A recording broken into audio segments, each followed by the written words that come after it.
En me basant sur les propos tenus dans un article paru dans le journal Le 360 le 12 mai 2023, je vais vous parler aujourd'hui d'une affaire de sorcellerie qui a eu lieu à Tanger au Maroc, mais qui fait écho avec d'autres affaires de pédocriminalité liées à des cultes satanistes ou d'autres groupes pseudo-religieux ou d'influence, même en France.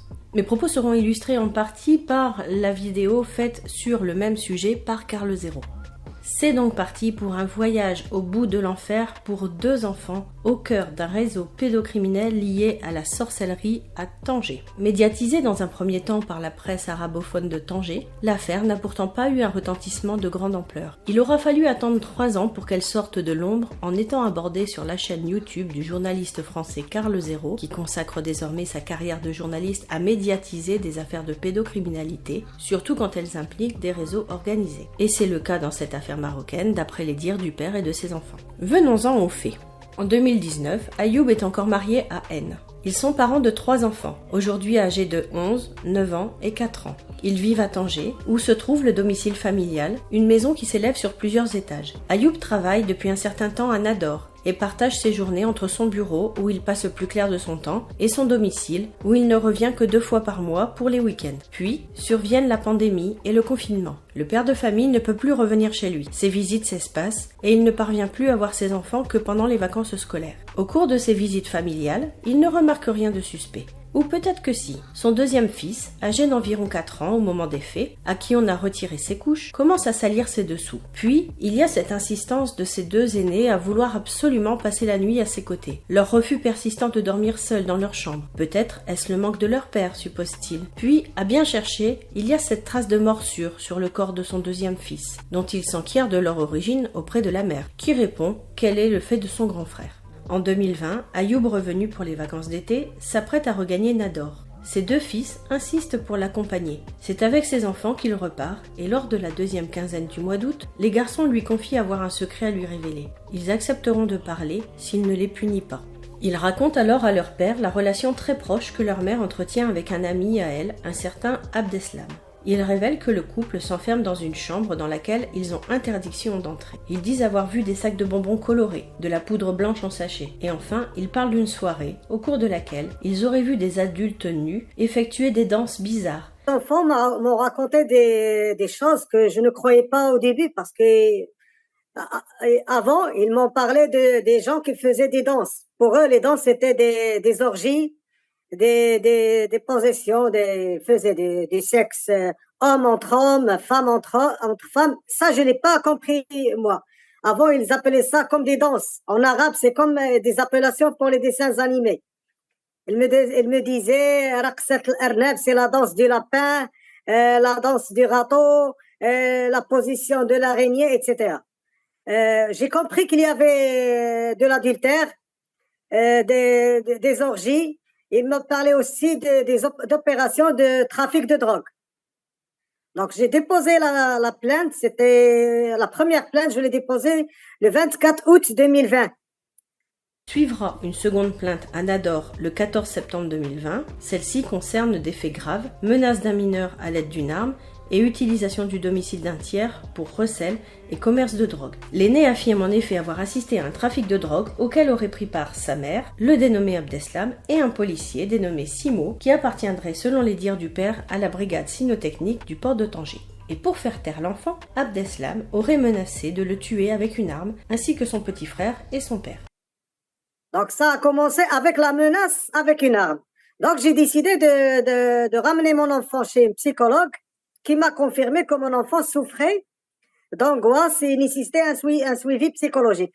À partir de ce moment, à chaque fois que je ramenais les 2 enfants chez la psychologue, elle me racontait des trucs bizarres. Les secrets qu'ils taisent sont encore nombreux et bien pires que ceux qu'ils ont déjà révélés. Pendant plusieurs mois, finissent par confier les enfants, ils auraient été violés par plusieurs personnes au domicile familial, en présence ou en l'absence de leur mère. Leurs bourreaux, des proches et amis de leur mère, sont nommés par les enfants et identifiés. Ils auraient ainsi été violés et battus à maintes reprises par le dénommé Abdeslam, Simo le policier, le mari de leur grand-mère, Rachid, dit Moul Tlamet, ou encore Hamza le Samsa. Le plus jeune des deux garçons a dû être emmené plusieurs fois à l'hôpital après avoir été battu par ses agresseurs. Et une fois arrivé là-bas, on lui aurait ordonné de dire que c'était son père qui le frappait. Le père dépose alors une troisième plainte à Tanger le 12 novembre 2020 contre 14 personnes, toutes citées par les enfants comme ayant participé aux orgies et à leurs agressions en tant que témoins ou en tant que participants actifs à leur viol. Cette histoire, les deux garçonnets la racontent par salve, car ce cauchemar, ils le revivent de façon séquentielle.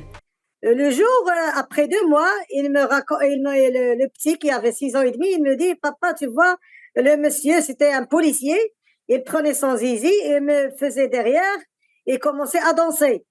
À la fin, il a fallu pisser sur moi, son viril était très chaud. J'ai compris que c'était un abus sexuel. J'étais sur l'autoroute, j'ai failli avoir un accident, donc je me suis arrêtée. Je me suis calmée, j'ai appelé la psychologue qui m'a demandé de voir avec un pédopsychiatre. C'est les faits, l'histoire, elle commence à partir du jour où j'ai vu le pédopsychiatre. Il me confirme que les enfants, ils ont été victimes d'abus sexuels pendant plusieurs mois et qu'ils étaient menacés et qu'ils avaient peur pour la vie de leur père et de leurs frères. Comme l'atteste l'examen médical daté du 24 octobre 2020, l'enfant semble envahi par une mémoire traumatique, par des flashbacks, des révélations par bribes, des scènes avec une souffrance bien réelle, mais qui semble intériorisée, profonde, laissant apparaître une certaine anesthésie émotionnelle. Ainsi, les enfants révèlent un peu plus tard d'autres faits tout aussi graves, notamment leur présence lors de rituels étranges qui s'apparentent à des rites sataniques. Si l'aîné affiche une certaine distance, un peu comme s'il parlait d'une autre personne, le plus jeune des deux frères est lui moins distant. Il nous parle de ses cauchemars avec ce Bouhou, un monstre vêtu de noir qui le réveille la nuit pour venir le chercher. Mon frère ne dort jamais une nuit complète, explique son grand frère. Il se réveille toutes les nuits parce qu'il a peur. Avec W, le plus âgé des deux, qui garde le souvenir vif et précis, sont évoquées les orgies sexuelles, les viols, les rituels sataniques, la violence, mais aussi les scènes de cannibalisme, de corps humains que l'on découpe, auxquels ils auraient assisté. W et L, en évoquant les viols dont ils ont été victimes, disent qu'on leur faisait Dakshi al-Kayeb, excusez-moi pour la prononciation, c'est-à-dire les mauvaises choses. W nous parle d'une ferme où ils étaient emmenés avec son petit frère, en présence de plusieurs de leurs agresseurs et de leur mère. Il y avait les gens qui étaient généralement chez moi, donc ceux qui faisaient des rites sataniques avec des excréments, des orgies, etc. Mais des fois, les enfants, ils étaient drogués et on les emmenait dans un lieu isolé qui n'était pas dans un milieu citadin. Donc, ils étaient à l'extérieur de la ville. Donc, dans cette ferme, les enfants, ils ont donné les détails de la ferme. C'est-à-dire la clôture, comment elle était, la porte, la maison qui était une grande maison. Donc, ils ont dit que c'est à peu près 200 mètres carrés qui étaient bâtis. Donc, c'était un sous-sol et un deuxième sous-sol et 4 niveaux. Il y avait des voitures de luxe, des Porsche, des Ferrari. Ils ont identifié les couleurs des voitures, le type de voiture. Et en sous-sol, ils avaient des voitures et ils avaient des frigos où il y avait des parties de corps humains. Donc, il y avait des corps humains. Et ils ont une grande salle informatique vitrée qui était peinte en blanc. Et ils avaient des caméras. Donc, pour rappel, les enfants, ils étaient filmés. À chaque fois que les agresseurs abusaient des enfants, ceux-ci utilisaient un téléphone portable et un appareil, et c'était toujours le même téléphone et le même appareil. Donc, ils n'utilisaient pas plusieurs appareils. Avant de partir à la ferme, les enfants m'ont dit que ces gens-là les obligeaient à boire une sorte de jus d'orange. Donc, c'était un somnifère. Les enfants étaient endormis à partir de Tanger, et lorsqu'ils arrivaient à la ferme, ils se réveillaient. Dans cet endroit où on les transportait drogués, il y a des personnes, entre 30 et 50 parfois, qui portaient des masques et des capes. Des masques de tête d'animaux ou des masques normaux, ça dépend. Et des capes sur lesquelles sont inscrits des chiffres et des lettres en arabe ou en caractère latin. Dans cette ferme où se trouvent des voitures de luxe et où on tire des coups de feu, précise le garçon. Ce que les enfants, ils ont vu des gens masqués. Des gens masqués avec des capes et des couleurs bien identifiées. Et derrière leur cape, ils étaient identifiés avec des lettres que ce soit en arabe ou en français, et des chiffres. Ils ne s'appelaient pas par leur nom. Il y avait même des gens qui étaient habillés avec les habits traditionnels arabes. C'est la kifia et le zéro sur la tête. Donc ça fait penser quoi? À une société secrète un peu. C'est ce que j'ai compris. Les enfants, ils ont été témoins que ces gens-là, ils se réunissaient dans un coin isolé, je ne sais pas dans quelle région, parce qu'ils ne savaient pas où ils étaient. Il y avait une sorte de minibus qui prenait ces gens-là et qui les faisait venir dans cette ferme. Le chauffeur de minibus, c'était le fameux Abdeslam, qui est toujours en fuite. Et ils étaient combien en tout? Entre 30 et 50 personnes. Ce deuxième groupe de personnes se réunit pour parler ou prier devant la lune. Ils ne nous ont jamais touchés, précise W. Là, dans la ferme, c'était toujours la même chose. C'est des orgies, la drogue, le sexe, les corps humains. Donc, ils sacrifiaient des corps humains. Parfois, ils sacrifiaient des chevaux. Donc, ils ramenaient un chevau qu'ils mettaient sur un étal et qu'ils égorgeaient et qu'ils mangeaient. C'est là où ils ont vu les barbecues avec de la chair humaine. Parfois, ils avaient une sorte de tente. Ils restaient dehors dans des tentes, des petites tentes par binôme, c'est-à-dire un homme et une femme ou bien deux hommes. Et ils se prosternaient devant la lune avec des périodes bien déterminées. Mais quand ce groupe n'est pas là, c'est aussi dans cette ferme que se réunit leur groupe d'agresseurs. Comme dans leur maison familiale, nous explique-t-il, ils dessinent avec des excréments des étoiles et dans l'étoile tracent des symboles, des lettres et des chiffres. Au centre de cette étoile, où ils ont vu leur mère avoir des rapports sexuels ou se masturber, se trouve une personne du groupe, pas toujours la même, qui porte des cornes et une queue, en train de réciter des choses. Ils mettaient l'étoile sur le sol, avec des chandelles. Combien de chandelles? 5-6 chandelles qu'ils mettaient aux extrémités. La maman qui était, je pense, la gourou, je ne sais pas comment il faisait ça, il s'agenouillait, il pratiquait du sexe, il faisait l'amour sur l'étoile, ou bien il se masturbait. L'enfant, il ne comprend pas ce que ça veut dire masturber, mais il dit, même parfois, il me dit, maman, il faisait des trucs bizarres avec le vide. C'est comme s'il faisait l'amour avec un démon, ou bien je ne sais pas comment expliquer ça. C'était de la sorcellerie? À chaque fois que je dis que j'ai compris, je dis je n'ai rien compris. Et ça avance. C'était la sorcellerie et c'était pire. D'après les dires du garçon, les personnes blasphémèrent en crachant par terre et consomment des breuvages composés d'excréments humains, de sang et de sperme. Avec le temps, les enfants ils me disent, papa, les gens ils mélangeaient des excréments, de l'urine, du sang et qu'ils mangeaient. Donc pour eux, l'urine, moi j'ai compris avec le temps, ils me disaient l'urine il avait une couleur semblable à celle du lait. Donc j'ai compris que c'était du sperme. Donc en posant des questions aux enfants, et ils me racontent que les gens se faisaient entailler le bras.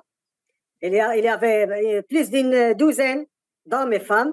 Ils s'entaillaient les bras, ils prenaient le sang qu'ils mettaient dans les bouteilles en plastique, ils mélangeaient ça avec les excréments, avec les excréments et les spermes.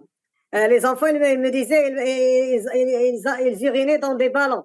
Alors, c'était des préservatifs. Donc, ils mélangeaient tout ça, ils me le mettaient dans un seau, un grand seau en métallique. Puis, ils prenaient chacun un petit seau, ou bien à partir du grand seau, ils buvaient ce mélange-là avec des pailles. Puis, l'enfant raconte avec précision des scènes de cannibalisme pratiquées sur des corps humains dans la ferme. L'affaire étant toujours devant la justice, il n'est pas possible de livrer plus de détails. Peut-être en saurons-nous un petit peu plus quand le procès en appel sera passé. Se peut-il que l'imagination d'enfants de cet âge-là déborde au point de leur faire raconter des choses aussi atroces? Non. Il est vrai que dans cette affaire, ce qui est impressionnant, c'est la précision avec laquelle les enfants racontent les faits. D'ailleurs, ne parvenant plus à retranscrire le flot de données qui pouvait surgir à tout moment, Ayoub a demandé à ses enfants d'enregistrer des audios dès qu'ils se souviennent de quelque chose. Au total, les deux garçons ont enregistré 472 audios, tous entre les mains de la police de Casablanca et de l'association Touche pas à mon enfant. Après ces confidences, le père se lance alors dans un véritable marathon judiciaire afin d'interpeller les suspects dont il livre les noms, les photos, les numéros de téléphone et ou les adresses. mais l'enquête piétine et la justice tarde à prendre une décision. Plutôt que de faire venir les enfants une fois, d'enregistrer leurs témoignages en présence d'un psychologue et d'assistante sociale, ils ont été entendus des dizaines de fois par la police, au tribunal, où ils doivent attendre de longues heures, parfois une journée entière dans des couloirs, pour une audience finalement reportée, tempête, le responsable régional de « Touche pas à mon enfant ». Ce n'est pas normal de faire subir ça à des enfants. Ça vous rappelle pas Outreau ? Moi si. Normalement, la justice devrait accélérer le processus dès lors que des mineurs sont concernés afin de ne pas aggraver leur traumatisme, poursuit le responsable de l'association qui représente les enfants dans cette affaire. Encore plus grave, les enfants ont été victimes d'une tentative de kidnapping le 14 septembre 2022 dans les locaux même de la cour d'appel de Tanger. Une vingtaine de personnes composées de proches de son épouse et de celle-ci ont tenté d'enlever les enfants, déclare le père, qui a porté plainte à ce sujet auprès du parquet général et du Conseil national des droits de l'homme à Rabat. Il déclare par conséquent la protection nécessaire pour ses enfants et lui-même, car il craint désormais qu'on ne les lui arrache par la force, raison pour laquelle il cache son lieu de résidence. De report d'audience en ajournement, d'interpellation de personnes n'ayant rien à voir avec l'affaire à des éléments du dossier qui s'égarent avant d'être trouvés, Ayoub est sidéré de découvrir que, parmi la liste des suspects fournis à la justice, certains ont été interrogés en tant que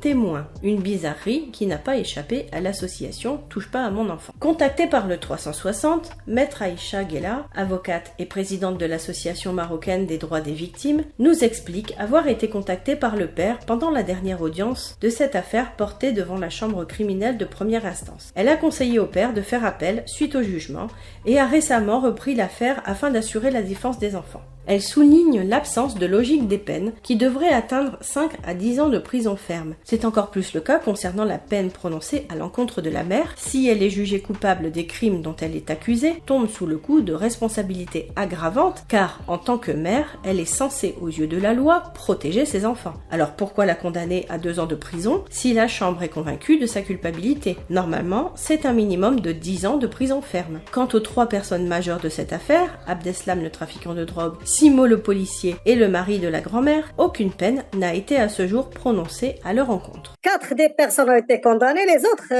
le juge d'instruction, il a libéré le policier, alors que c'était le principal accusé.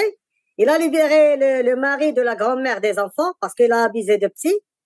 Ils n'ont pas fait appel à d'autres suspects qu'on a identifiés. Il y a les gens, ils ont nié au début, ils ont nié qu'ils se connaissaient entre eux. Ils ont dit que aucun ne connaissait l'autre. Il y avait un témoin, une femme, qui a témoigné que ces gens-là se connaissaient entre eux et qu'il y avait une relation entre eux. Là, ce témoin-là, il est mort juste après avoir mis un bébé au monde. C'était le 17 février 2022. Mais je doute fort que cette femme-là soit tuée parce que sa mère, elle a voulu avoir le rapport d'autopsie de médecin à Tanger. On ne lui a rien donné et ça reste un point d'interrogation. Est-ce qu'elle a été tuée? Est-ce qu'elle est morte naturellement?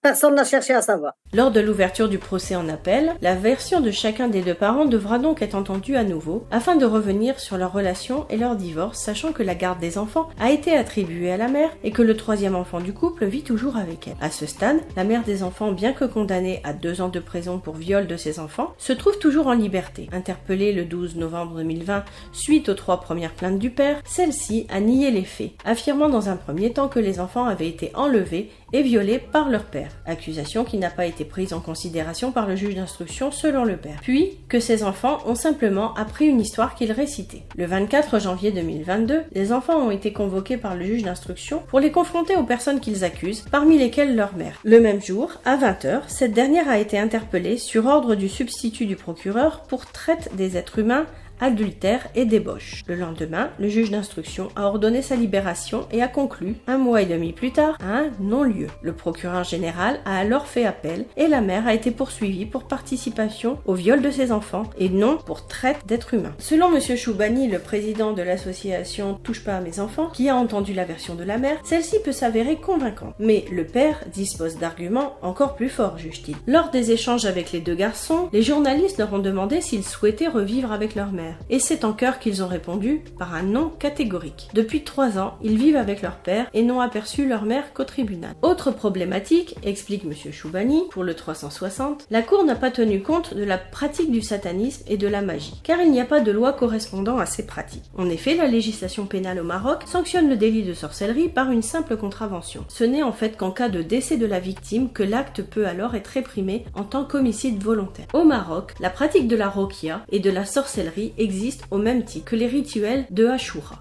Il y a des marchands qui vendent des objets de sorcellerie, des poudres et des peaux d'animaux dans les souks. Tout cela, on le voit, mais on ne veut pas y croire. Il faut des textes de loi adaptés à ces pratiques pour y mettre fin. Car les enfants et les familles en sont les principales victimes, ajoute M. Choubani. Car pour M. Choubani, comme pour le père, il se pourrait que la macabre légende des enfants Zouri explique la présence de ces 2 garçons dans les rituels auxquels ils disent avoir assisté. En effet, nous explique Ayoub, plusieurs personnes qui connaissent ces pratiques m'ont affirmé que mes 2 enfants étaient zouriyines. Et ils m'ont mis en garde, me disant qu'on pourrait essayer de les kidnapper. Depuis, je ne les laisse pas sortir seuls ou jouer dans la rue sans surveillance.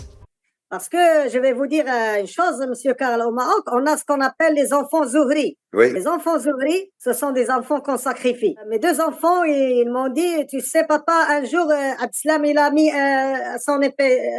l'épée sur ma poitrine. Il m'a dit, je vais te gorger ce jour. Et là, il l'a fait saigner.